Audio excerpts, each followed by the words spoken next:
जैसा कि आप सब लोग जानते हैं कि हिंदुस्तान की आर्म फोर्सेस ऐसे आतंकवादी हमलों को जवाब देना जानती है। रात को 1:05 से लेके 1:30 बजे तक 25 मिनट में खेल खत्म कर दिया। ਐ ਨੇ ਉਹ ਬੀਬੀਆਂ ਹਾਰੀਆਂ ਹੋਈਆਂ ਜਿਹੜੀਆਂ ਝੂਠ ਬੋਲੀ ਜਾ ਰਹੀਆਂ ਨੇ। ਝੂਠ ਬੋਲੀ ਜਾਂਦੀਆਂ ਨੇ ਐ ਉਹ ਔਰਤਾਂ ਨੇ। शर्म भी नहीं आती। वो क्या कहते हैं, गाँव मूत्र पीने वालों को क्या अकल हो। करोड़ गल हुई है। करोड़पति की गल नहीं, मेरी करोड़ गल हुई है। और सर जी, हम अपनी झूठ और सच की पादाश में हमारी ना चाय ठंडी हो रही, तुसी चाय पियो। इतनी बड़ी आर्मी है, उनमें एक बंदा भी नहीं उनको मिला कि जो अब एक लड़ाई 59 मिनट हुई है और वो बैठ के कह रही है कि हमने 25 मिनट, तो बाकी जो मिनट से वो किधर गए हैं? वो क्या ये खेलते रहे हैं आपस में वहां पे? असल में वो ब्रेक लेके जब जाती थी तो वो सो जाती थी। फिर जब नरेंद्र मोदी ने एयर चीफ को ये धमकी दी कि अगर तुम ये मेरा हुक्म नहीं मानोगे तो मैं तुम्हें ओहदे से हटा दूंगा। Oh sorry. अस्सलाम वालेकुम नाज़रीन, मैं हूँ सना आगा खान। आज हमारा जो पॉडकास्ट है बहुत ही अहम है। इस पॉडकास्ट में हमने बहुत सारे सवालों के जवाब देने हैं, और जवाब क्या देने हैं, हमने खाली इंजॉय करना है। यहाँ पर हम चिल करने के लिए बैठे हुए, क्योंकि आज हमारे पास जी छठा त्यारा जो पाकिस्तान का मलबा जो गिरा था ना, वो मेरे हाथ लग गया। बाकी जो 5 है ना, उनकी अभी हम हिंदुस्तानियों की बैंड बजाते रहते हैं। खैर, हिंदुस्तानियों की हमें बैंड बजाने की ज़रूरत नहीं है, क्योंकि बहुत सारे मामलात में वो खुद अपने सामने एक ऐसा करैक्टर खड़ा कर देते हैं जो उन पर हंस रहा होता है। कोई भी सानिया ले ले, कोई भी वाक़या ले ले, कहाँ से शुरू करें, कहाँ पर ख़त्म करें, हमें तो अल्फाज भी नहीं है। मगर आजकल एक हॉट टॉपिक जो है ना, वो हमारे पास है, जिस सोनी टीवी का एक स्पेशल प्रोग्राम जो हाई प्रोफाइल प्रोग्राम था, जिसमें जी 3 महिलाएं आती हैं। अमिताभ बच्चन साहब जो है ना, वो इसके होस्ट हैं। और पहला सवाल तो मेरा ये था कि इनको बिठाने की ज़रूरत क्या पड़ी। मतलब भूल गए थे हम, छोड़ दिया था हमने, सब कुछ जाने दिया था, मगर फिर क्यों बिठाया गया? फिर दोबारा सवालिया निशान आना शुरू हो गए। इनका अपना मीडिया सवाल कर रहा है कि जी उनको बिठाने की क्या ज़रूरत थी, जब हम थोड़ा कोशिश कर रहे थे कि मट्टी पाओ मट्टी नहीं डालनी थी। खैर, इस मट्टी के अंदर से खुरेदने के लिए हमारे साथ स्टूडियो में मौजूद हैं जी राना अली ज़ोहेब साहब। उनसे हम पूछते हैं जी कि ये 3 महिलाएं बैठ के अपना तमस्खर उड़वा रही थी एक चैनल के ऊपर, सो कॉल्ड चैनल के ऊपर, तो क्या कहेंगे आपके इतनी अशद ज़रूरत क्या पड़ी कि जी 14 अगस्त को हम अपनी सेलिब्रेशंस करते हैं, 15 अगस्त को इन्होंने कहा कि चलो जी हम अपनी वाट लगा लें। क्या कहेंगे इस बारे में? बहुत शुक्रिया Sana, first of all for inviting me. और ये बड़ा अच्छा एक आपने मौजू जो है वो चुना है आज की ये डिस्कशन का। देखिए, जो आपने जिक्र किया ना कि 3 महिलाएं, 3 औरतें जो थी, जिनको उन्होंने स्टूडियो में बिठा के, तो KBC कौन बनेगा करोड़पति, और उसमें मेरा ख्याल है कि करोड़पति तो नहीं, जस्ट वो मैंने देखा है प्रोग्राम को 25 लाख रुपया करोड़ गल हुई है। करोड़पति की गल नहीं, मेरी करोड़ गल हुई। एक्चुअली यही बात जो है ना, वो मैं उस तरफ आ रहा हूँ कि असल में आपने शायद आपके इल्म में होगा कि हमारे यहाँ पाकिस्तान में एक अखबार जहाँ उनका एक ना वीकली रिसाला आता होता है, और उस वीकली रिसाले में जो उनका डाइजेस्ट होता है, उसमें ना 3 औरतें 3 कहानियाँ, इस नाम से ये ना चीज़ें जो हैं वो छपती होती थी। और मुझे बड़ा शौक़ होता था कि मैं वो स्टोरीज़ जो है ना वो बड़ी दिलचस्पी से पढ़ता होता था, क्योंकि हर दफ़ा हर औरत की अपनी सेपरेट स्टोरी होती थी। तो आप इस एपिसोड में भी देखें तो वो जो 3 औरतें बैठी हैं ना, उन 3 औरतों की अपनी स्टेटमेंट से ही एक दूसरे के साथ नहीं मिलती है। नेवी की जो वो है कमांडर प्रेरणा, उसकी अपनी स्टोरी है। एयरफोर्स की जो वेमिका सिंह है, उसकी अपनी स्टोरी है। और कर्नल सोफिया की अपनी स्टोरी है। अच्छा, अब यहाँ पर ना टेक्निकली इंडिया ने जो चीज़ जिसको पिक्चराइज करने की कोशिश की है ना, उसमें इन्होंने तीनों मज़ाहब के लोग इस्तेमाल किए हैं। वो कैसे? कर्नल सोफिया मुस्लिम है, जो विंग कमांडर वेमिका सिंह है वो सिख लड़की है, और जो उसके साथ कमांडर प्रेरणा है वो क्रिश्चियन है। अब यहाँ पे आके ना उन्होंने एक तरफ से टैक्टिस ये खेलने की कोशिश की है कि जो बयानियाँ हम दुनिया में ये दिखाते हैं जी, हम बड़ी सेकुलर स्टेट हैं, हमारा एक सदर भी मुस्लिम जो है वो रह चुका है, तो हमारी जो ये 3 औरतें हैं ये 3 मज़ाहब से ताल्लुक़ रखने वाली हैं, और तीनों उसमें आर्म्ड फोर्सेस में मौजूद हैं। जबकि उनका ना तो कोई आर्म्ड फोर्सेस में कोई ऐसा को ताल्लुक है, ना उन्होंने कोई उस ऑपरेशन में कोई काम किया, ना उनका कोई DGPR यानी कि लाइक को प्रेस से उनका को मामला है कि जिससे उनको इस सामने बिठा दिया जाए जी आप हमारे स्पोक्स पर्सन है तो इस तरीके से कर लें। मैं जो 3 बुढ़ियाँ वेखियाँ ने सामने बैठी हैं, तो मैं मेरे ख्याल में यही बात है जी, 3 औरतें 3 कहानियाँ। तो मैं तो अब सोच रहा हूँ कि अगले आने वाले एपिसोड में ना इनकी जो स्टोरी है ना वो मैं लिख के भेजूँ कि ये 3 औरतें 3 कहानियाँ जो है ना, ये इनकी स्टोरीज जो है वो आप इस वाले स्टूडियो च बुलाया कि मैं क्या कि काफ़ी दिन हो गए वीडियोस आई जा रही ने वीडियोस रुक ही नहीं रही हैं। तो इनका अपना मीडिया जो है ना वो इनको ट्रोल कर रहा है। लोग बड़े सवाल है इनके अपने लोगों में, इतने सवाल आते हैं कि भाई पहली बात तो ये कि इस जंग की ज़रूरत क्यों पेश आई, फिर उसमें से क्या निकाला इन्होंने, कितने लोग जो शहीद इनके मारे गए या जो भी इनके त्यारे गए वो उनका मलबा तक इन लोगों ने कहीं भी शो नहीं किया। अब ये बताइए कि उसमें से निकला क्या, और अगर वो सेलिब्रेशन जिस तरह हमने मनाया, हमने 14 अगस्त को ऐसे सेलिब्रेट किया इस दफ़ा जैसे अभी हमने नया एक पुण्य जन्म लिया है तो इन सब चीज़ों को देखते हुए जब इन्होंने अपना प्रोग्राम लॉन्च किया तो कुछ तो बैकएंड पे इनके चल रहा होगा, क्यों उन्होंने बिठाने की ज़रूरत क्या महसूस की? देखें, इन्होंने, आपको याद होगा कि जब ये चल रहा था तो सीज़ फायर की जब बात हो रही थी पाकिस्तान और इंडिया के दरमियान में, उस वक्त भी जो सीज़ फायर की अनाउंसमेंट्स थी वो बाकायदा तौर पर इसी कर्नल सोफिया के ज़रिए ही करवाई जा रही थी। वही मीडिया के सामने बैठती थी, एक ब्रीफिंग देती थी और उठ के चली जाती थी। वहाँ पे भी प्रॉब्लम ये आती थी कि जब उनसे ये पूछा जाता ना, क्वेश्चन किया जाता था कि पाकिस्तान ने आपके त्यारे गिरा दिए हैं, उसका जवाब दे दें, तो वो कहती थी इसका जवाब हमारे पास नहीं है, हम नहीं दे सकते हैं। फिर उनका जो डिफेंस सेक्रेटरी था, जब उनसे सवाल हुआ कि भाईजान आप ही बता दें कि क्या एक आपका रहा है पाकिस्तान, क्या पूरी दुनिया ये बोल रही है। और सबसे बड़ी बात जो मुझे मज़ा आया ना इस सारी एपिसोड में, मतलब ये जो जंग की एपिसोड है और उसके बाद के जो मामलात हैं, कि नरेंद्र मोदी को आपने देखा है कि जब ये किसी भी स्टेट के विजिट पे जाता है तो उस स्टेट का जो हेड है उसके साथ इसका मिलना जुलना, यानी कि इसकी बॉडी लैंग्वेज जो है वो किस तरह की है, वो एक डिप्लोमेटिक रिलेशंस में डिप्लोमेटिक एथिक्स होते हैं, उनको फॉलो करना होता है। इसका क्या काम है, ये जल्दी से बिना उसके प्रोटोकॉल को तोड़े बगैर उसको अगले बंदे को जफी डाल लेगा, अगले बंदे का हार पकड़ के उसको ऊंची हंसना जो है वो शुरू कर देगा। और इसकी जो ये जो मीम्स है ये बाकायदा तौर पे इंडियन मीडिया पे भी पड़ी है। डोनाल्ड ट्रंप को ये कहता था नरेंद्र मोदी के ट्रंप मेरा दोस्त है, मेरा बेस्ट फ्रेंड है, मेरा यार है, मेरा बेली है। ਉਹੀ यार बेली ने प्यों के अन्नियां को मारियां ने Between Pakistan, I love Pakistan, I think कि ਉਹਨੇ ਇਹ 50% टैरिफ ਇਹਨਾਂ ਤੇ ਲਾਤਾ। Exactly. ਉਹਨੇ ਕਿਹਾ ਤੁਸੀਂ कि असल में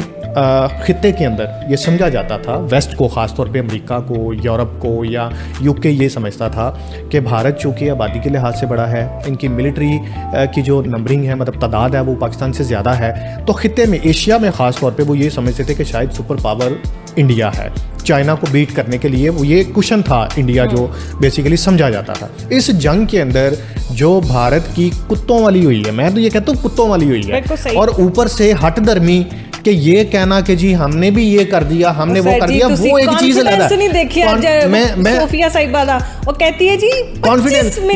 रात को 1:05 से लेके 1:30 बजे तक 25 मिनट में खेल खत्म कर दिया। अबे यार ये तो कुछ भी नहीं है बाबू, ये तो कुछ भी नहीं है। एक बार किसी की शादी की मुबारकबाद देने गए और बच्चे की मुबारकबाद दे के वापस। यहाँ पे देखे मेरी बात सुने, यहाँ पे आपको 25 मिनट की मैं आपको स्टोरी सुना देता हूँ। 25 मिनट पहले तो इनको यही तो बात मैं कहता हूँ कि उनके पास फैक्ट्स ही नहीं है। दुनिया ये कह रही है कि ये जो डॉग फाइट है वो 59 मिनट चली है, बिल्कुल पाकिस्तान और इंडिया की, और उनने 5 मिनट की कर देता है जी। यानी कि हमने, और हम वो लोग हैं कि जिन्होंने ये वर्ल्ड रिकॉर्ड, दुनिया की ये एरियल जो आपकी डॉग फाइट है ये रिकॉर्ड बन चुका है। इससे पहले, इस डॉग फाइट से पहले हमारी पाकिस्तान और इंडिया की 59 मिनट चली है। इससे पहले 1973 में इसराइल और मिस्र, इन दोनों की डॉग फाइट थी जो 53 मिनट चली थी, और वो आज से पहले यानी कि हमारे इस डॉग फाइट से पहले वो नंबर 1 पे थी। पूरी दुनिया में रिकॉर्ड था कि इतनी लंबी डॉग फाइट नहीं चली है, और हमने 59 मिनट, अब एक लड़ाई 59 मिनट हुई है और वो बैठ के कह रही है जो हमने 25 मिनट, तो बाकी जो मिनट से वो किधर गए हैं? वो क्या ये खेलते रहे हैं आपस में वहां पे?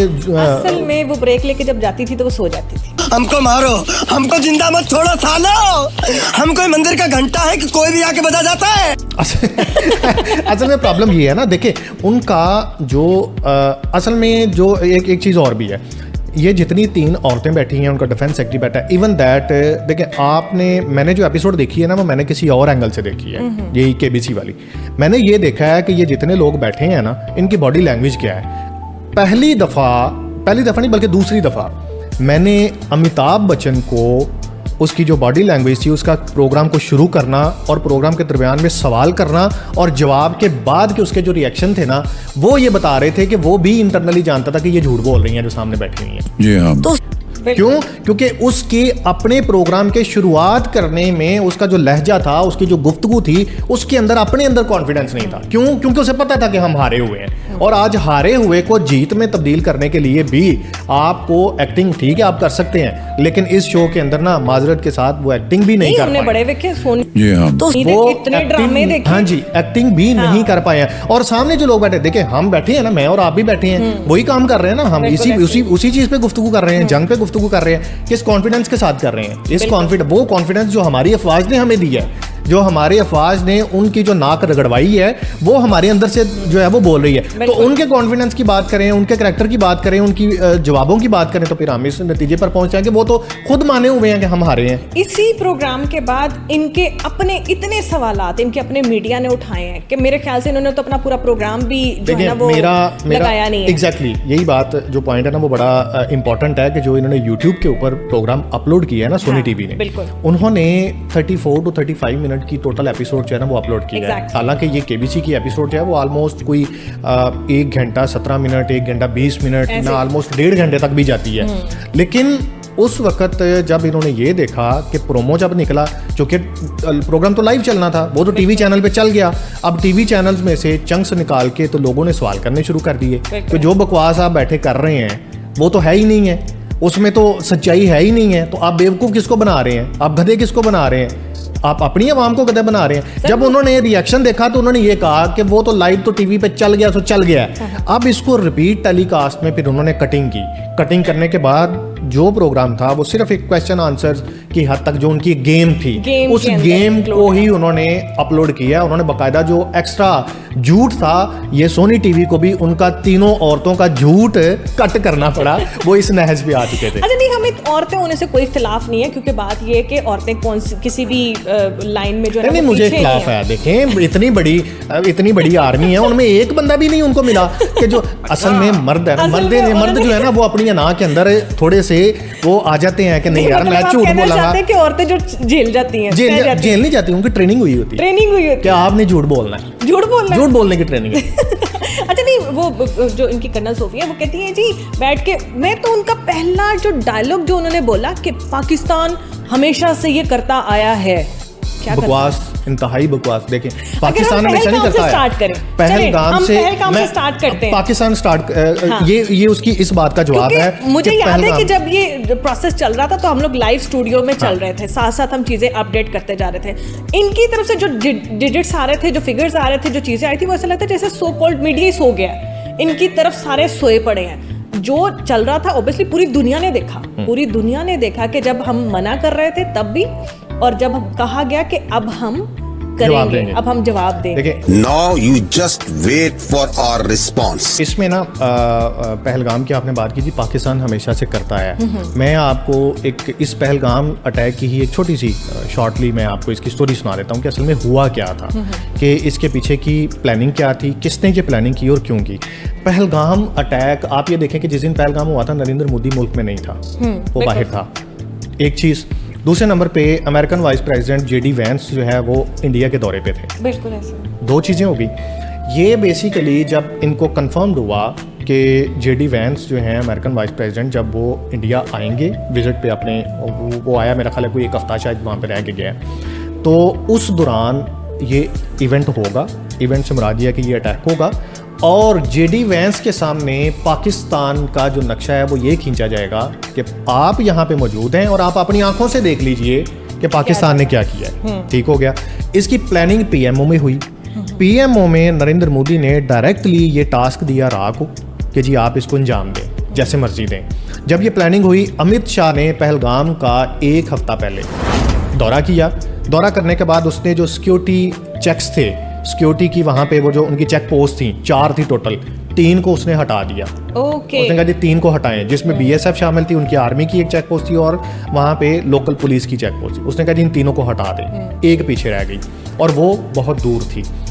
रॉ ने ये जो पूरी प्लानिंग थी कि किस टाइम पे ये होगा और इसकी टाइमिंग, और जो वहाँ पे पहलगाम का पुलिस स्टेशन है उस पुलिस स्टेशन में कौन सा बंदा बैठा होगा, ये सारी प्लानिंग करके उन्होंने ये पूरे का पूरा प्रोजेक्ट जो है वो हैंडओवर कर दिया DIA के, defence intelligence agency of the India, उनके हैंडओवर किया। डिफेंस इंटेलिजेंस एजेंसी DIA का हेड था DS राणा। DS राणा के हैंडओवर वो फाइल की गई इस पहलगाम अटैक की पूरी प्लानिंग की। DS राणा ने इसको अंजाम दिया। देने के बाद हुआ क्या कि जब ये 22 अप्रैल को इंसिडेंट हो गया, इवेंट हो गया, 23 के और 24 को जो दोनों मुल्कों ने एक दूसरे के ऊपर पाबंदियाँ लगाई, वो डिटेल बहुत लंबी है, वो सबको वैसे ही मालूम है। 1 मई को चूँकि यहाँ पे जो लोग मरे थे उनमें कुछ ऐसे भी थे कि जिनके अपने थे पहलगाम के अंदर। 1 मई को DIA से, डिफेंस इंटेलिजेंस एजेंसी के हेडक्वार्टर से वो जो डॉक्यूमेंट है, वो फाइल है, वो उनके अपने ही एजेंसी के लोग जो हैं वो लीक करते हैं, जो इस पहलगाम अटैक के अगेंस्ट थे, जो नरेंद्र मोदी के अगेंस्ट थे, जिन्होंने प्लानिंग के दौरान भी अपना हाथ उठाया कि ये काम ना कीजिएगा, मत कीजिएगा। उन्होंने वो फाइल पकड़ी, वो फाइल उन्होंने लीक की। फाइल लग गई द रेजिस्टेंस फोर्स TRF, जो जम्मू कश्मीर की एक ऑर्गेनाइजेशन है जो भारत के अगेंस्ट अपने राइट्स के लिए लड़ती है, फ्रीडम फाइटर्स की जो एक तंजीम है। TRF के चूँकि अपने भी नुमाइंदे हैं, TRF के अपने ताल्लुकात हैं जो इंडियन आर्मी में हैं, उनके अपने सोर्सेज हैं। वो फाइल उन्होंने पकड़ी और TRF ने वो बाकायदा डॉक्यूमेंट जो था वो लीक किया। जब डॉक्यूमेंट हमारे सामने आया, मीडिया पे चला और सब जगह पे चला, तो नरेंद्र मोदी ने फौरी तौर पर जो DIA का हेड था DS राणा, उसको ओहदे से हटाया। उसने कहा जी ये कॉन्फिडेंशियल फाइल थी, ये सारी चीज़ें थी, तुमने इसको किस तरीके से आउट होने दिया। जब उसको ओहदे से हटाया, जनरल MV कुमार, जम्मू कश्मीर, वो कोर कमांडर जम्मू कश्मीर था, उसको ये ऑर्डर दिया गया कि आप आर्मी जो है, ये 1 मई की मैं बात कर रहा हूँ, 1 मई के बाद उन्होंने कहा जी आप फौज जो है वो LOC के ज़रिए पाकिस्तान में एंटर करें। MV कुमार ने हाथ खड़े कर दिए। उसने कहा जी मैं नहीं एंटर हो सकता, मैं इस पोजीशन में नहीं हूँ। फौरी तौर पे स्पेशल जेट बुलाया गया, प्राइवेट जेट, MV कुमार को दिल्ली बुलाया गया, उसकी सर्जनिश की गई और उसको भी ओहदे से हटा दिया गया। 2 लोग चले गए, DS राणा चला गया, MV कुमार चला गया। MV कुमार के बाद जो डिप्टी एयर चीफ था उनका, उसको कहा गया कि आप पाकिस्तान के ऊपर एयर स्ट्राइक करें। ये 3 मई की बात है। डिप्टी एयर चीफ ने भी हाथ खड़े कर दिए। उसने कहा जी हम इस पोजीशन में नहीं है, हम अटैक नहीं करेंगे। अटैक करने पे सिर्फ एक शख्स मजीद था जिसका नाम है नरेंद्र मोदी। ना इंडियन आर्मी, ना इंडियन एयरफोर्स, ना इंडियन नेवी और ना ही कोई और इनकी इंटेलिजेंस एजेंसी इस हक में थी और ना ही अपोजिशन इस हक में थी कि हम पाकिस्तान पे हमला करेंगे। एक ही बंदा अटल था और जो BJP के और जो उनका एक वो अपनी तंजीम RSS, जो उनके अपने उसने को 10-15 लोग अपने लेफ्ट राइट बिठाए हुए हैं, उन्होंने उनका सिर्फ एक ही डिमांड थी कि नहीं जी हमने पाकिस्तान पे अटैक करना ही करना है। हमने दुनिया को, अगर हम पाकिस्तान पे अटैक नहीं करेंगे तो हम दुनिया को ये यकीन कैसे दिलाएंगे कि पहलगाम का अटैक पाकिस्तान ने किया। बिल्कुल। फिर उसके बाद 6 और 7 मई के दरमियान में, फिर चूँकि प्राइम मिनिस्टर था, एयर चीफ को बात माननी पड़नी थी, उसने कहा जी अब आप फार्मेशन बनाएं, प्लानिंग करें। फिर जब नरेंद्र मोदी ने एयर चीफ को ये धमकी दी कि अगर तुम ये मेरा हुक्म नहीं मानोगे तो मैं तुम्हें ओहदे से हटा दूंगा, ये PMO की बातें मैं आपको बता रहा हूँ, आज पहली दफ़ा ये बातें आ रही हैं। उसने उस धमकी के बाद एक दफ़ा तो उसने कहा या तो रिज़ाइन कर दो या अटैक करो पाकिस्तान के ऊपर। वो एग्री हुआ कि मैं रिज़ाइन कर दूंगा। इंडियन एयर चीफ इस नहज पे पहुंच गया कि मैं रिज़ाइन करने के लिए तैयार हूं, लेकिन मैं अटैक करने की पोजीशन में नहीं हूं। वो इस वजह से नहीं है कि 1 महीना पहले यही इंडियन एयर चीफ मीडिया के ऊपर बयान देता है कि मेरे पास 10 साल हो गए हैं तेजस तैयारों की खरीदारी का मुआहदा, इंडियन जो गवर्नमेंट है वो पैसे नहीं दे रही है। राफेल जिसका आप जिक्र कर रहे हैं वो मेरे पास मौजूद तो है, मैं उसको उड़ाने की पोजीशन में नहीं हूँ। इसकी भी स्टोरी मैं आपको बताऊंगा। 2020 में जब इन्होंने राफेल की पहली खेप खरीदी थी तो अमित शाह ने नींबू निचोड़ के, नारियल तोड़ के, तिलक लगा के जो इनके राफेल हैं उनको जब इन्होंने अंदर बंद किया ना, तो कंपनी ने ये किसी भी कंपनी से जब आप राफेल तैयार या कोई भी जेट तैयार परचेज करते हैं तो मिनिमम 10 ईयर का टेनोर होता है, जिसमें उसकी मेंटेनेंस, उसकी सारे ऑपरेशंस, उसकी इंजीनियरिंग सारे वो कंपनी हैंडल करती है। उतने देर में जो आपकी रिसीवर होता है, रिसीविंग कंपनी मुल्क होता है, वो अपने बंदे ट्रेन कर लेते हैं। राफेल तो अभी ये फिजा में उड़ा ही नहीं सकते हैं, इनके तो पायलट ही अभी ट्रेन नहीं है। जितनी जल्दी इन्होंने राफेल को उठा के तो गिरा दिए, फ्रांसीसी तो ऐसे सर पकड़ के बैठे हैं, उनका ये हमारे साथ हो क्या गया है। इंटरनेशनल मार्केट में शेयर्स उनके गिर गए, उनके सारे मार्केट सारी उनकी खराब हो गई।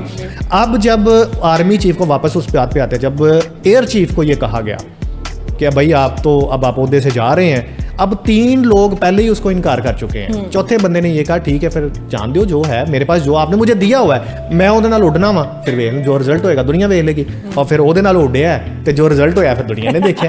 नहीं तो फिर मतलब मुझे ये बात समझ नहीं आई कि ठीक है जो हो गया दुनिया ने देखा, तारीख गवाह इस चीज़ की, हम लोग सेलिब्रेशंस करें तो वो ठीक है जी, वो नज़र आता है किसी चीज़ की बना रहे हैं। ये किस चक्कर में बैठ के खवातीन कह रही कि पाकिस्तान ये करता आया और ये यूं करेंगे और हम यूं करेंगे। खैर इस कंट्रोवर्सी में तो हम अभी पढ़ेंगे ही पढ़ेंगे, मगर एक और अहम खबर जो उड़ती उड़ती आ रही है, बहुत सारे जर्नलिस्ट इसके ऊपर व्लॉग्स भी बना चुके हैं, ये कि ये लोग दोबारा फिर प्लान कर रहे हैं सितंबर में पाकिस्तान की तरफ देखने के। ये भूल जाते कि शॉर्ट टर्म मेमोरी है।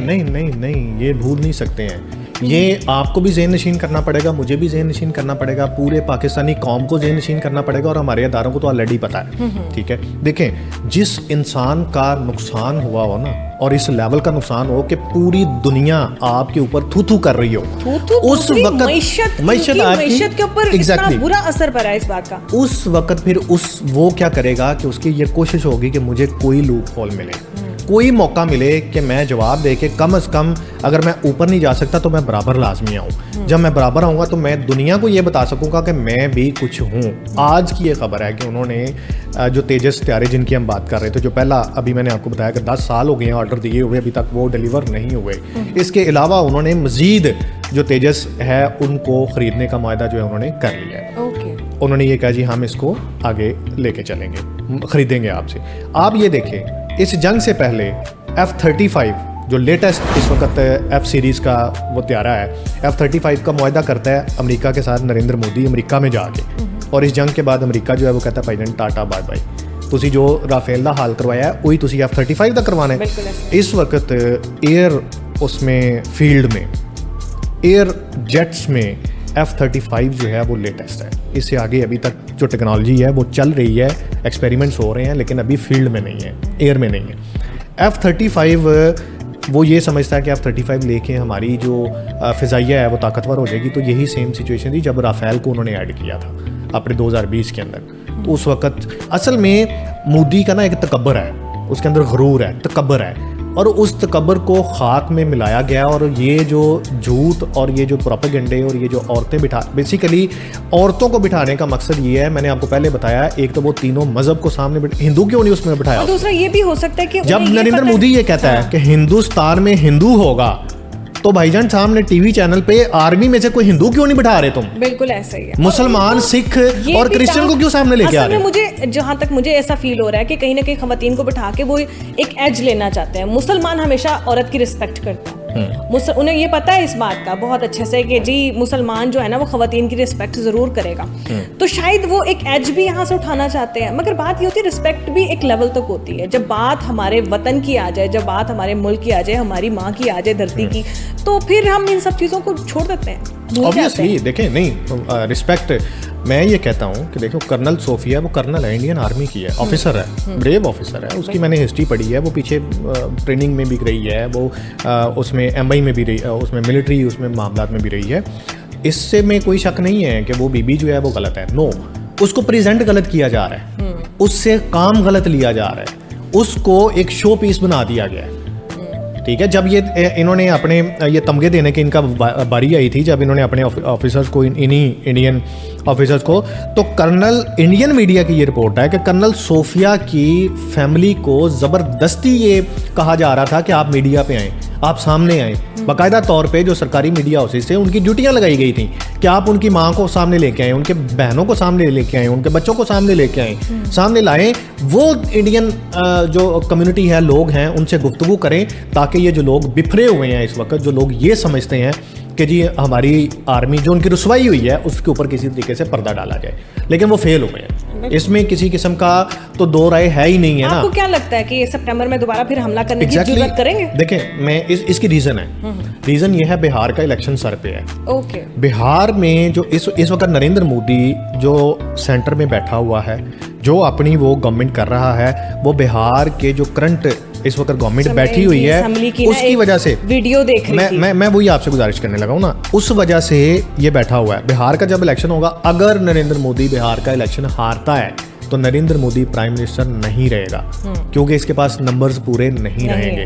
अब बिहार का इलेक्शन इसके लिए जीतना जो है ना, वो इसकी या तो सियासत हमेशा के लिए चमका देगा या हमेशा के लिए ख़त्म कर देगा। बिहार का इलेक्शन फिर से जीतने के लिए, बिहार के लोगों को अपनी तरफ माइल करने के लिए ये फिर से हरकत होगी, पाकिस्तान के ऊपर फिर से अटैक होगा, ये फिर कोई ना कोई इस तरह की हरकत, चाहे वो अपने मुल्क में ही करवा लें, पहलगाम जैसा कोई इंसिडेंट करवा लें, लोगों को कहें देखो जी फिर पाकिस्तान में कर दें, अपने लोग मरवा दें। जो उनका आप ये देखें पुलवामा में अगर वो 40 फौजी अपने बचाते खुद मरवा सकता है, तो ये पहलगाम में तो फिर सियाह थे, आम सिविलियंस थे। इस दफ़ा उसने ये कहा कि अगर फौजी मरवाते जाओगे ना तो सारी दुनिया सवाल करेगी कि ज़रा अपनी स्ट्रेटजी चेंज करो। तो स्ट्रेटजी में उन्होंने सैयाह डाले। अब सैयाह डालने के बाद वो वही बात है ना कि जब आप फ्रॉड करते हैं ना, तो उस वक्त आप जितना मर्जी आप वो अच्छा काम कर लें, आप कहीं ना कहीं पे लूप होल छोड़ देते हैं। हमारे जो वज़ीर आज़म ने कह दिया था, शहबाज शरीफ ने कह दिया था कि जी आप कहते हैं पाकिस्तान ने करवाया, हम कहते हैं नहीं करवाया, छोड़ दें, हम किसी थर्ड पार्टी से, थर्ड कंट्री से ऑडिट करवा लेते हैं, हम थर्ड पार्टी से इन्वेस्टिगेशन करवा लेते हैं, तहकीक करवा लेते हैं, अमेरिका को कह दें, CIA को कह दें, FBI को कह दें, किसी को कह दें कि भाई जन जाओ तहकीक करके आओ, असी गुनहगार असी मनन को तैयार हैं। इंडिया भाग गया।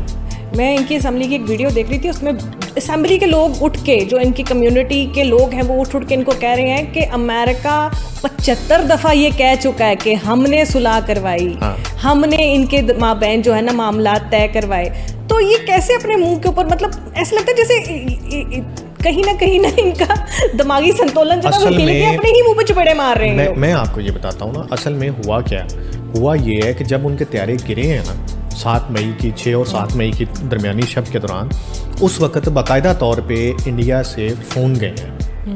जो उनके फॉरेन सेक्रेटरी हैं ये वो भी बता चुके हैं, ट्रंप के उसमें फ़ोन गए हैं कि भाईजान आप बीच में आएँ, सालिसी करवाएं, ये जंग रुकवाएं किसी तरह से, अदरवाइज हम। आपने स्टेटमेंट नहीं देखी एयर वाइस मार्शल औरंगजेब की, उसने कहा जी ये तो 4-5 तो हमने वैसे ही गिरा दिए हैं, हम तो उनके सारे गिरा सकते थे। बिल्कुल ऐसे ही। अब अगर ये देखें कि अगर सारे के सारे गिर जाते, इसे कहते हैं हम, एग्जैक्टली ये बात मैं यही कह रहा हूँ। ये एक लेजेंड, मतलब देखिए बात ये कि जिन्होंने सिर्फ लफ्ज नहीं बोले हैं मीडिया पे आके, लफ्ज मैं कहती हूँ उन्होंने सिर्फ और सिर्फ, मैं कहती हूँ सिर्फ इनकी स्माइल्स की जो वीडियो है ना वो वायरल हुई है। क्यों? वो उन्होंने बताया नहीं आके चीख के, इनका वो एक सो कॉल्ड कर्नल आता होता था जो आके सुबह सुबह जनाब जी उधर छलांगे मार, उधर छलांगे मार के बताता था कि यूं हो गया का इलाज करना पड़ेगा, इलाज भी नहीं मरम्मत करनी पड़ेगी, रिपेयर वर्क।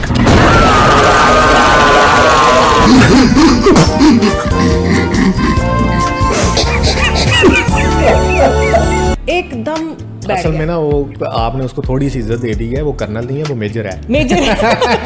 मेजर गौरव आर्य जो गौरव जो है। असल में प्रॉब्लम उसकी ये है, ये वही बंदा था 6 और 7 की रात को, ये लाइव था। नहीं ये मुंह से बोल सकते हैं ना, मतलब छलांगे मारने की क्या जरूरत थी? असल में बिकता है ना, बिकता है। हम लोग भी तो इधर बैठे चेयर्स पे बैठे गुफ्तगू कर रहे हैं ना, चाहे हमारी आवाज ऊंची या नीची, हम छलांगे तो नहीं मार रहे, लेकिन उनके यहाँ ये बिकता है, छलांगे बिकती हैं, उनके लोग छलांगों को पसंद करते हैं। हम यहाँ पे छलांगे मारने शुरू कर देंगे तो पाकिस्तान से ज्यादा वो हमें पसंद करेंगे।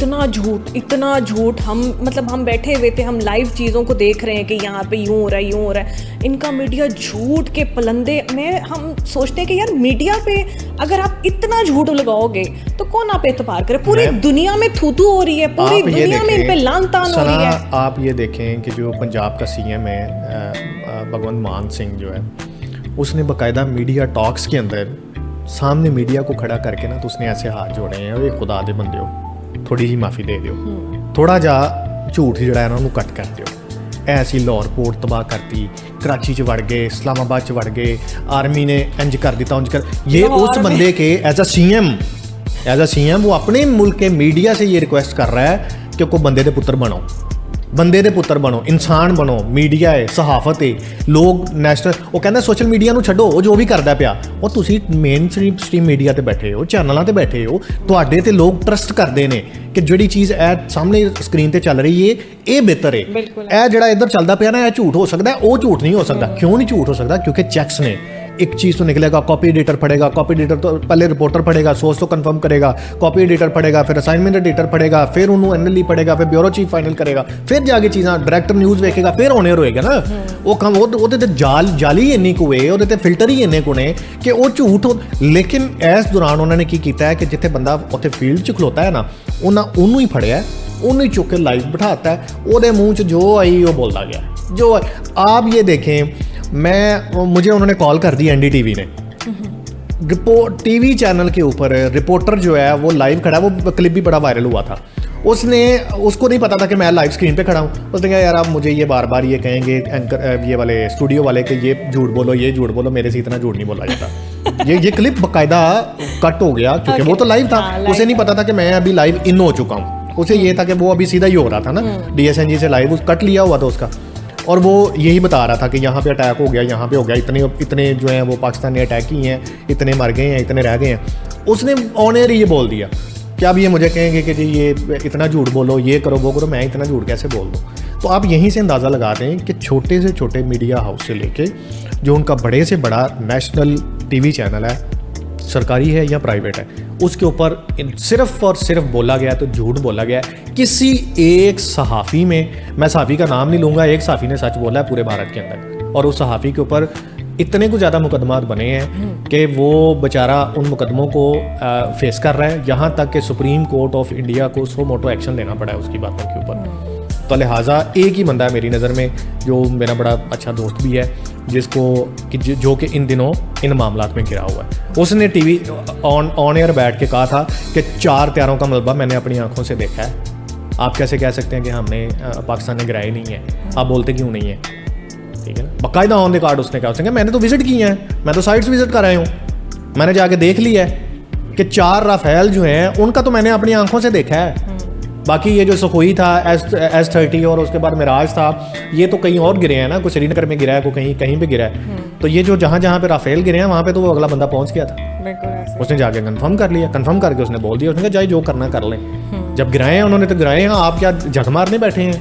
नहीं, दूसरी बात ये कि इनके अपना त्यारों का नुकसान तो चलो ठीक है, मगर जो आम आवाम है उनके लिए वो मैटर नहीं करती। इनके अपने जितने फौजी हैं वो उनकी अमवात इनके लिए मैटर नहीं करती, इनके लिए सिर्फ मैटर करती है तो वो कुर्सी है, कुर्सी, वो कुर्सी है जिसके पीछे। लेकिन नरेंद्र मोदी का एक ही बयानिया है, नंबर 1 उसका जो मकसद है ना, इंडिया से मुसलमानों को ख़त्म करना, इंडिया से मुसलमानों की जो इबादत गाहें हैं वो ख़त्म करना, या उनको मजबूर करेगा, या तो वो कन्वर्ट हो जाएं, हिंदू बन जाएं, या वो वहाँ से निकल जाएं, या उनको मार दिया जाएगा।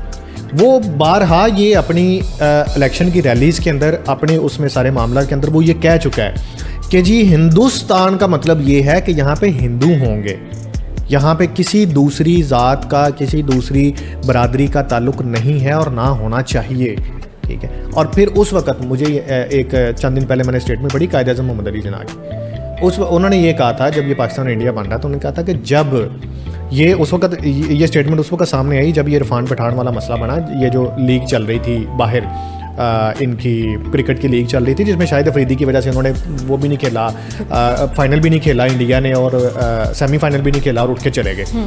उस वक्त उनकी ना स्टेटमेंट सामने आई थी कायद-ए-आज़म की, को पुरानी किसी ने निकाल के शेयर की। उन्होंने ये कहा था कि आज जो मुसलमान हिंदुस्तान में रह रहे हैं ना, जिनकी सिलेक्शन हिंदुस्तान है, वो आने वाले वक्त में अपने आप को मुहिब्बे वतन हिंदुस्तानी साबित करने में अपनी ज़िंदगी गुजारेंगे, और आज वही हो रहा है। आज वही हो रहा है। मुसलमान जो वहाँ पे है उसकी ज़िंदगी इतनी को जीर्ण कर दी है जितना को साफ नहीं है। अब सिखों पे भी वो हाथ डालते हैं, लेकिन सिख जो पार्टी है वो भारी है। इन्होंने इस जंग के दौरान पंजाब में इंडियन आर्मी ने बजाते खुद अपने रॉकेट चला के गोल्डन टेम्पल के पास गिराया और मीडिया को ये फीड दे दी कि ये अटैक पाकिस्तान ने किया है। गोल्डन टेम्पल अब उनके लिए एक मजहबी जमात है, मजहबी एक वो प्लेस है। अब कोशिश ये की गई PMO की जानब से कि पंजाब ने चूंकि क्लियरली कह दिया था कि हम इस जंग में पाकिस्तान के ऊपर अटैक करने के लिए आपके साथ नहीं है। नरेंद्र मोदी को क्लियर ये मैसेज था उनकी तरफ से। जब ये उन्होंने 2 मिसाइल फायर किए इंडिया ने अपने ही डिफरेंट जगह पे पंजाब के अंदर, तो उस वक्त फौरी तौर पे इंडियन मीडिया चीखना शुरू हो गया जी पाकिस्तान ने अटैक कर दिया। मुझे फ़ोन आने शुरू हो गए, पाकिस्तान ने अटैक कर दिया। पाकिस्तान में भाई नहीं हुआ, पाकिस्तान ऐसे छुप के अटैक नहीं करेगा। हमारे DG साहब कह चुके हैं कि जब हम अटैक करेंगे फिर आपको और हमें बताने की जरूरत नहीं पड़ेगी, इंटरनेशनल मीडिया बताएगा, दुनिया बताएगी पाकिस्तान ने अटैक कर दिया। एक बड़ा ऐलान करके दुनिया बताएगी पाकिस्तान ने अटैक कर दिया। तो ये तो इतने इनसिक्योर लोग हैं कि अभी लास्ट मैंने फिल्म देखी इनकी सरदार जी, उसमें हानिया आमिर के आने से उन्होंने कहा कि नहीं जी इस फिल्म को हम अपनी कंट्री में नहीं लगाएंगे। इतने नीच गिरे हुए। नहीं गैर महफूज नहीं, आप तो बड़े, मुझे समझ नहीं आ रही आप इतनी इज्जत क्यों उनको दे रही हैं। ये जो सोच है ना कि कोई पाकिस्तानी एक्टर या एक्ट्रेसेस उनकी इंडस्ट्री में काम नहीं करेगा, कोई सिंगर वहाँ पे काम नहीं करेगा, क्रिकेट टीम वहाँ पे नहीं खेली जाएगी, कल्चरल एक्टिविटीज़ नहीं होंगी, ट्रेड बंद हो जाएगी, बॉर्डर बंद कर देंगे, वीज़े नहीं देंगे। ये नीच और इंतहाई थर्ड क्लास और लो क्लास मेंटेलिटी है। अपनी आवाम के साथ जाती है, अपनी आवाम के साथ। देखिए हमारे हानिया आमिर, अच्छा इसी बात पे आ जाए, यही भगवंत मान जो सीएम है पंजाब का, उसने असेंबली में खड़े होकर ये स्पीच की और उसने ये कहा तो हो गए टीम नहीं खेडने दिंदे, फलाना नहीं दिंदे। आ दिलजीत दी फिल्म च कोई पाकिस्तानी कलाकार पहला जद के पहलगाम जेड़ा बहुत दुखदायक घटना हुई वो तो पहला दी शूटिंग है। कोई कलाकार पाकिस्तान तो कोई साडा कल्चर साझा है जी, पंजाबी बोलते हैं, वो भी पंजाबी बोलते, वो ले ले ना जी, कहने ये फिल्म ही नहीं रिलीज हो सकती, ये तो गदार है, ये तो गदार है। ਤੇ ਹੁਣ ਪਾਕਿਸਤਾਨ ਦੀ ਟੀਮ ਖੇਡਣ ਆਊਗੀ ਉਹ ਠੀਕ ਹੈ ਸਰ, ਸਾਨੂੰ ਤਾਂ ਐ ਵਰਤੀ ਜਾਂਦੇ ਭੇਡਾਂ ਬੱਕਰੀਆਂ ਵਾਂਗੂ। ਹੁਣ ਤੁਸੀਂ ਲੜ ਪੋ, ਹੁਣ ਤੁਸੀਂ ਠੀਕ ਹੋ ਜਾਓ, ਹੁਣ ਤੁਸੀਂ ਫੇਰ ਲੜ ਪੋ, ਹੁਣ ਤੁਸੀਂ ਫੇਰ ठीक हो जाओ। कि जिस मूवी को, जिस फिल्म को आपने हिंदुस्तान में बैन किया है उसकी शूटिंग जो है ये तो पहलगाम से 6 माह पहले की कंप्लीट हो चुकी है। तो आप आज उसको बैन करके इंडिया में बैन करके, उसने कहा पाकिस्तान में तो 24 करोड़ 25 करोड़ आवाम है, जिसमें से सिनेमा में मेरा ख्याल है बड़ी हद है 2 लाख जाएगी, 3 लाख जाएगी, और 1.5 अरब आबादी है। पैसा तो हमने कमाना है, हमारी एंटरटेनमेंट इंडस्ट्री को आप अपने ही उस पर कुल्हाड़ी मार रहे हैं। मैं सलूट करता हूँ उसको, दिलजीत दोसांझ को, जिसने ये स्टैंड लिया है। उसने कहा जी नहीं आप नहीं करते, ना करें, मैं पूरी दुनिया में उसको रिलीज करूंगा, और हुई है। और मेरा ख्याल है कि उसको बड़ा अच्छा बिजनेस जो है वो इस तरीके से इसमें मिला है। और सर जी हम अपनी झूठ और सच की पादाश में, हमारी ना चाय ठंडी हो रही, तुसी चाय पियो। देखिए असल में अब बात आ गई, ये चाय से मुझे याद आ गई है। देखें the T is very fantastic, ये भी आपको याद रखना पड़ेगा। याद है, उसके बाद स्टिंग वाली बात भी बड़ी असल में देखें हम वो लोग हैं जो जहाज गिराते भी हैं, गिराने के बाद हम पायलट को पकड़ते भी हैं, पकड़ने के बाद हम उसको चाय भी पिलाते हैं, फिर हम पहले उसकी फैंटी लगाते हैं, फिर उसको चाय पिलाते हैं, सॉफ्टवेयर अपडेट करते हैं, फिर हम पूरी दुनिया को ये दिखाते हैं कि ये देखें ये है पाकिस्तान की एयरफोर्स। आप ये देखें कि इस जंग से पहले पाकिस्तान की एयरफोर्स जो है ना वो 4थे नंबर पे थी, ठीक है, नंबर 1 पे इसराइल थी। आज top of the rank Pakistan air force है। इसराइल हो जाए, इसराइल को अपने लाले पड़े हुए हैं, उसके बाद बाकी जो इंडिया है उसको अपने लाले पड़े हुए हैं। वो ये सोचने पे मजबूर हैं कि है तो ये मशीन, हालांकि राफेल जो है वो बड़ा एडवांस त्यारा है, वो एमए को मामूली त्यारा नहीं है। हमने भी J-10C को उस वक्त ऐड किया जब हमें राफेल का पता चला। बिल्कुल उस वक्त हमने भी ये सोचा कि नहीं, इसका मुकाबला करने के लिए हमें भी कुछ करना पड़ेगा। फिर इमरान खान के दौर में J-10C का ये मुआहदा हुआ, इसको हमने शामिल किया, चाइना से बाकायदा तौर पर इसकी ली। लेकिन J-10C के साथ हमने जो हमारा JF-17 थंडर था ना, उसका जो ब्लॉक 3 है उसको हमने J-10C के लेवल पे कर दिया कि इसकी प्रोडक्शन हम खुद करेंगे। आज उसकी स्पेसिफिकेशन और J-10C की स्पेसिफिकेशन दोनों सेम है। जो PL-15 मिसाइल J-10C पे लगता है वही अब J-17 थंडर ब्लॉक 3 पे लगता है। तो मेन चीज़ है मिसाइल्स, क्योंकि उड़ाना तो मिसाइल नहीं, जहाज़ में थोड़ी जाके टकराना है, मिसाइल की रेंज है। और मैं तो बड़ा इस चीज़ पे मेरा तो ये विश हो गई है कि अल्लाह ताला जो है वो हम सबको ये मौका दे कि हम भी वर्दी पहने और हम भी अफवाज पाकिस्तान का जो है वो सहारा बने। लेकिन हम, हमारी जो फील्ड है, हम उस फील्ड पे उनके साथ जंग लड़ रहे हैं। हम हर जगह साथ साथ हैं, बल्कि इनफैक्ट बहुत सारी जगहों पे तो हमें हमारी आर्मी रोकती भी रही है कि यहाँ पर ना आए, इस वक्त यहाँ खतरा है। मगर हमारे खतरे से आप ये देखें, जब ड्रोन आ रहे थे इंडिया के, ये बरकी रोड पे रेंजर्स के साथ एक सिविलियंस बंदूकें काट के जनाब सिविलियंस ने इनके ड्रोन गिरा दिए। तो यहाँ से इतनी वायरल हो रही है, वो बंदा अभी तक मंजर आम पे नहीं आया, जो भी है सामने। असल में एक चीज़, सॉरी, आपके इस पॉडकास्ट की वजह से ना मैं एक मैसेज है मेरा भी गवर्नमेंट ऑफ पाकिस्तान को भी। देखें इस सारी जंग में ना आपने ये एक्सेप्ट भी किया है, और ये मतलब अस्करी जो हमारे अदारे उनके लिए भी आपने एक्सेप्ट भी किया है, गवर्नमेंट ने भी एक्सेप्ट किया है कि ये 25 करोड़ आवाम जो है वो हमारे पीछे थी, ठीक है। इस जंग के दौरान वो लोग जो फ्रंट फुट पे आपके साथ लड़े हैं ना, आपको उनको याद रखना चाहिए था। ख़ास तौर पे वो शख्स जिसने बंदूक निकाल के तो आपके साथ वो गिराए हैं ना, ड्रोन गिराए हैं, आपको उस शख्स को ये जो तमगे आपने बांटे हैं ना, इस फलां ने ये कर दिया, टमकाने ये कर दिया, जिन्होंने वहाँ पे खड़े होकर फायरिंग की है, जिन्होंने फील्ड में काम किया ना, वो लोग क्यों नहीं आप सामने लेके आए? उनको भी सामने आना चाहिए था, उनको भी आपको ऑनर उनको भी देनी चाहिए थी, लेकिन पता नहीं ये फैसला साज कौन है। बहुत नुकसान उठाए हैं, मतलब हम देखें ना, हम जर्नलिस्ट हैं, हमारी सबसे बड़ी ताकत हमारे पेजेस हैं, हमारी यूट्यूब चैनल्स हैं। कितने जर्नलिस्ट के यूट्यूब चैनल्स हैक हो गए, कितने जर्नलिस्ट, मेरा अपना पेज चला गया, हैक हो गया, खत्म हो गया, उसके बाद हमें मिला ही नहीं कि कहाँ है कहाँ नहीं। क्यों? बिकॉज कि हम उस वक्त जो है ना चीज़ों में हमारी कुर्बानी है, ये हमारी कुर्बानी, हम अपने तौर पे जहाँ खड़े होते हैं हम वहाँ पर उतनी ही कुर्बानी दे सकते जहाँ पर हम खड़े थे। मगर इन सब सिनेरियो में हमारा एक सबसे मेन करैक्टर जो जिसे ये लोग दहशतगर्द कहते हैं, जिसे ये कहते हैं कि जी जाके पता करो दा प्यो की सी ओदी हिस्ट्री की है, बहुत ही एक धड़ल्ले के साथ एक शेर हमारे सामने आया और मैंने बड़ा सॉफ्टली समझाता रहा, बाज आ जाओ, बाज आ जाओ, बाज आ जाओ, नहीं बाज आए, नहीं समझे, समझने वाली बात ही नहीं थी। उन्होंने सोचा हुआ था कि पता नहीं ये सुते पे ने, तो हम तो खैर रात को भी जब सो रहे होते तब भी आगे खुली होती है, अक्सर इन लोगों ने रात को अटैक किया। फिर जब एक ऐलान आया ना, जब रात के टाइम ये उन्होंने कहा कि जी अब जो हम करने जा रहे हैं ना वो दुनिया देखेगी, इस ऐलान के बाद एक पाकिस्तान का एक अलग नया रुख जो है ना दुनिया ने देख लिया, दुनिया ने देखा। जनरल आसिम मुनीर साहब जो एक जिसे कहते हैं ना कि एक खौफ की अलामत बन के, हर कोई अभी भी, मैं बहुत सारे मीडियाज़ पे सवाल पूछती हूँ कि भाई जी ये बंदा है क्या, ये बंदा है क्या और क्यों? बात ये है कि हम मुसलमान हैं, हमारी रगों में जहाद फी सबीलिल्लाह जो है ना वो गर्दिश करता है। ये लोग नौकरी पैसे के लिए करते हैं, तो ऐसी मरण वास्ते कर रहे। क्या कहेंगे इस बारे में? देखिए, आपने जो बात की है ना जनरल आसिम मुनीर की, ये बात आज से शुरू नहीं हुई है। जनरल आसिम मुनीर जब as a army chief appoint हुए थे, जब उनकी तकरीब हो गई थी, तो इंडियन मीडिया पे ये कैंपेन उसी वक्त लॉन्च हो गई थी, सेम डे। दहशतगर्द क्यों कहते हैं? दहशतगर्द इस वजह से कहते हैं कि वो हाफ़िज़ कुरान है, वो हाफ़िज़ कुरान है। वो जब अपना एड्रेस करते हैं फ़ौजियों से या वैसे भी, वो कुरान की आयत का हवाला देते हैं, उनको वो कुरान की आयत से अपना ख़ताब शुरू करते हैं और वहीं पे एंड कर देते हैं। अपना ख़ताब जो है ना वो बेसिकली कुरान की आयत के तर्जमे को सामने रख के सुनाते हैं। वो अगलों को है कि भाईजान ए साडा दीन है, ए इस्लाम है, ए मज़हब है, ए सानू कह रहे हैं। और मेरे ख्याल में जिसने वर्दी पहनी है, जिस इस मुल्क की सरहदों की हिफाजत जिसके ज़िम्मे है, और अगर उसके दिल में, उसके सीने में अगर जज्बा ईमानी नहीं है, इस्लाम की तालीम नहीं है, कुरान का उसके सीने में चीज़ नहीं है, तो मेरा ख्याल है कि वो फिर उस ओहदे के भी लायक नहीं है। तो लिहाजा आर्मी चीफ भी हैं और इस वक्त फील्ड मार्शल हैं जनरल आसिम मुनीर। ये इंडिया का प्रोपेगेंडा जो है ना वो सेम दिन से शुरू हो गया था जब उन्होंने एज एन आर्मी चीफ अपनी सीट संभाली थी।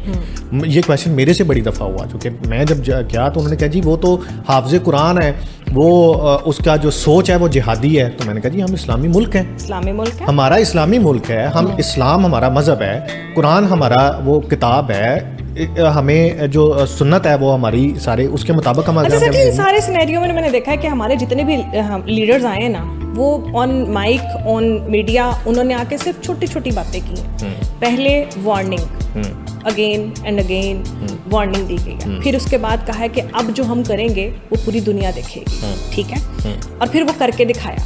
वो एक लंबी जो तकरीरें और जो डिबेट्स और जो चीज़ें चल रही थी, जो जिसे कहते हैं ना डायलॉग डिलीवरी, वो नहीं हुई है। अब एक और चीज़ जो काफ़ी दिनों से इनकी कम्युनिटी की जीनत बनी हुई, ये बनी हुई कि अमेरिका में जनरल आसिम मुनीर साहब ने एक कॉन्फ्रेंस के दौरान कहा है कि जी अगर हम पे बात बनी तो हम आधी दुनिया को ले डूबेंगे, और ये उसको दहशतगर्दी की लामत कह रहे हैं। नहीं, बेवकूफ़ है ना, अकल जितनी अकल है वो की कहने ने अकल तो खा के पैदा हो ना, गाँव वो क्या कहते हैं, गाँव मूत्र पीने वालों को क्या अकल होगी? अकल ये समझने वालों के लिए था, इशारा था। देखिए, हम हैं दोनों एटॉमिक पावर्स, दोनों हमसाए। पूरी दुनिया में ऐसा नहीं है कि दो हमसाए एटॉमिक पावर हों और दोनों हमसाए आपस में एक दूसरे के जानी दुश्मन भी हों।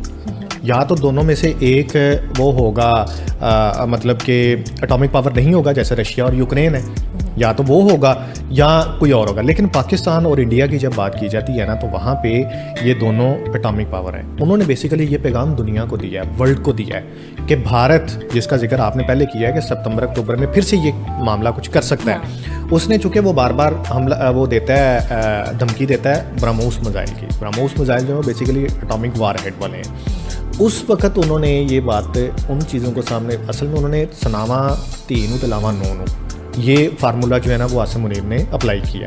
उनका ये कहना है कि भाईजान दुनिया को ये सोचना पड़ेगा, दुनिया को ये जो ठेकेदार बने हैं ना पूरी दुनिया के, जो अमन का सिरा लेके बैठे हुए हैं, उनको ये सोचना है, उनको बीच में ये फैसला करना है कि अगर पाकिस्तान और इंडिया की जंग होती है, एटॉमिक वार होती है, तो फिर पाकिस्तान और इंडिया नहीं, फिर ये आधी दुनिया चली जाएगी। क्यों? क्योंकि असल में लोग एग्जांपल देते हैं आज से पहले जो एटॉमिक वार हुई है वो हिरोशिमा नागासाकी की। बिल्कुल, उसके उस वक्त साइड इफेक्ट्स आज तक भी वहाँ पे क्या है सारी दुनिया जानती है। जापान में वो कहते हैं कि वो कुछ भी नहीं है, वो कुछ भी नहीं है। आज हम उससे बहुत हज़ारों फीसद जो है वो उससे आगे जा चुके हैं। तो लिहाजा ये आपको सोचना पड़ेगा। तो वो कहीं ना कहीं पे जिसका जिक्र आपने किया, जिसका जिक्र हमने किया कि वो सितंबर, अक्टूबर, नवंबर ये 3 माह जो है ये पाकिस्तान के लिए बड़े इंपॉर्टेंट है। जब तक बिहार का इलेक्शन ख़त्म नहीं हो जाता तब तक कुछ भी हो जाता है। उस टाइम तक अगर इंडिया कोई हरकत करता है, अगर इंडिया कुछ ऐसी बात करता है तो फिर हम चुप नहीं बैठेंगे, इंटरनेशनल कम्युनिटी की हम बात भी नहीं मानेंगे। और फिर जब हम शुरू होंगे ना तो फिर खाली इंडिया नहीं जाएगा, फिर आधी दुनिया भी साथ जाएगी। ये असल में उनका पैगाम था जो उन्होंने सिर्फ इंडिया को नहीं पूरी दुनिया को दिया कि आप जो हरकत इन्होंने की है उसका जवाब इन्होंने ले लिया, सारी दुनिया ने देख लिया। अब अगर जिस तरीके से ये चलेंगे, जो बात आपने की है ना कि हम पहले वार्निंग देते हैं, 1 वार्निंग देते हैं, 2 वार्निंग, 3 वार्निंग देते हैं, ठीक है। हम एटॉमिक पावर कोई भी कंट्री है ना वो कभी भी अटैक नहीं कर सकता। ये सिग्नेचर्स हैं, यूएन रेजोल्यूशंस हैं, यूएन के सारे, हमारे पाकिस्तान जो है ना सिग्नेटरी है कि हम अटैक नहीं करेंगे। हमारी पोजीशन जब भी होगी डिफेंसिव होगी।